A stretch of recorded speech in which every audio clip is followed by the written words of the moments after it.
Something that needs to be talked about more when it comes to healing emotional pain is the role that the subconscious mind plays in your healing.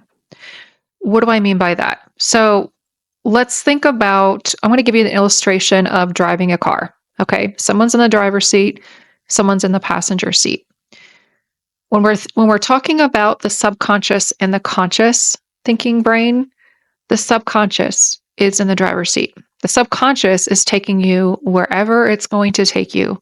Even if your willpower, your conscious thinking brain, is sitting over in the passenger seat and saying, "Hey, I want you to turn right." And the subconscious is like, "No, we're going to go left." This is how it shows up in your behavior. You do the things that you don't want to do, or you don't do the things that you want to do because your willpower, your conscious thinking brain, is moving in one direction, but your subconscious is moving in the other. And so when it comes to emotional pain and emotional healing, oftentimes if you're trying to utilize willpower alone, that's oftentimes why people feel stuck or they feel like they gain some momentum and then they fall flat on their face. It's because the subconscious is not addressed.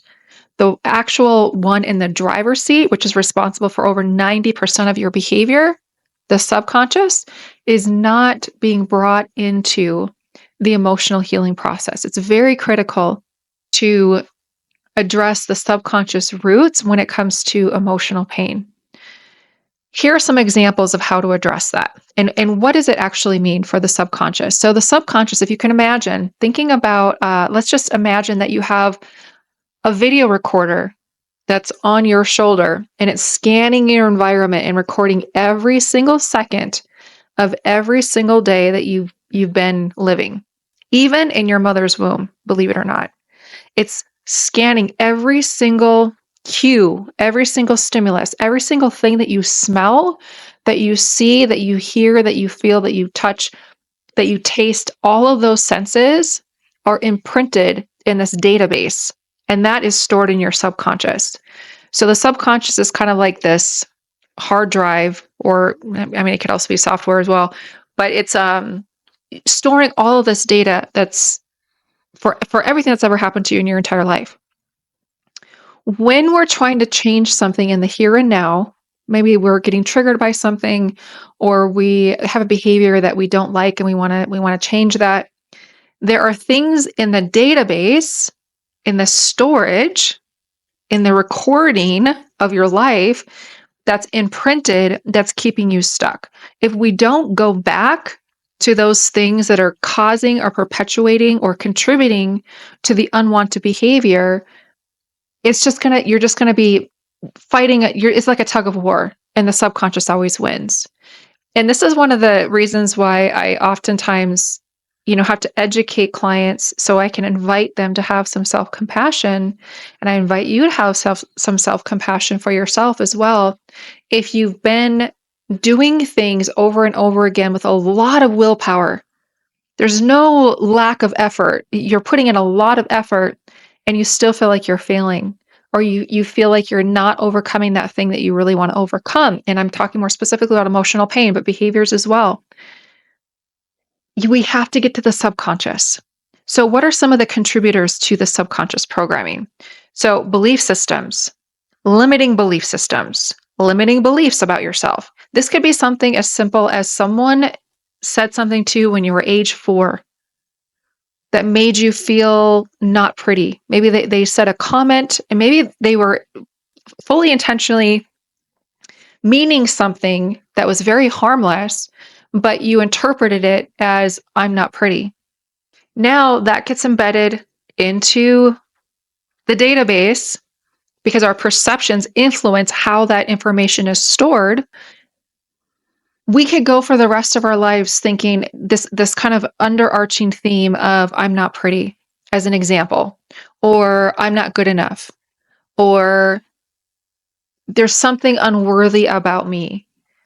And we don't always, in fact, the vast majority of the time, we don't consciously pick up these belief systems and like, "Oh, we're gonna just believe today that we're not pretty, or that we're not good enough, that we're undeserving." That's not something that we sign up for. intentionally, but it's something that happens to all of us to some degree. It happens to every single one of you.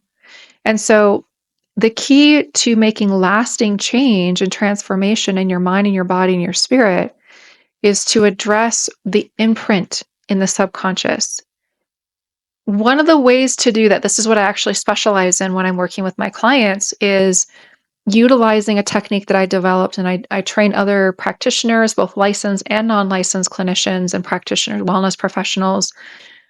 I train a wide range of people that work with people with emotional healing in the Feel Better Fast technique. That's the technique that I developed. I use that significantly in helping to rewire those neural pathways in your brain and change the physiology of the emotion that's attached to those things that kind of keep it stuck in the database. Like, oh, we need to hold on to this because this thing that happened to you when you were age 4 was really, really painful, and we never want that to happen again. So let's hold on to this.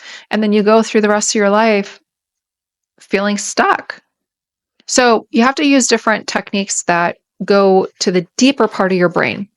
Talk therapy can be really helpful and insightful for just that, bringing more insight to a topic, bringing more insight and awareness to your behavior, why you do things, what it might be connected to.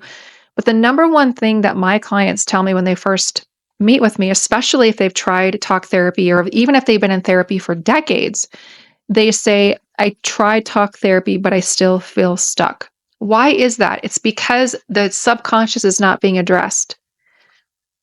In talk therapy, and I know there's a lot of different other modalities that are being utilized in therapy now, which is fantastic, that goes to the deep part of the brain and processes things more subconsciously. But if we're just talking about things in traditional talk therapy, we're just exercising the conscious thinking brain. And that's like talking to the person in the passenger seat, saying, okay, I want you to go in this direction, but they're not the one in the driver's seat. So we can analyze all day long about the things that happen to our life, the who, the what, the where, the how, all of the details, but it doesn't actually move the needle very much in how we feel in our hearts and our minds and our spirits and our behaviors if the subconscious is not addressed. So if you want a self-help tool to begin to address this on your own, I highly recommend downloading my number one stress tool. It's called the Pulse Points Stress Tool. That is excellent for identifying any triggers or stressors or even any painful memories from your past and the correlating difficult emotions that you felt that you still can kind of feel a little bit or maybe a lot.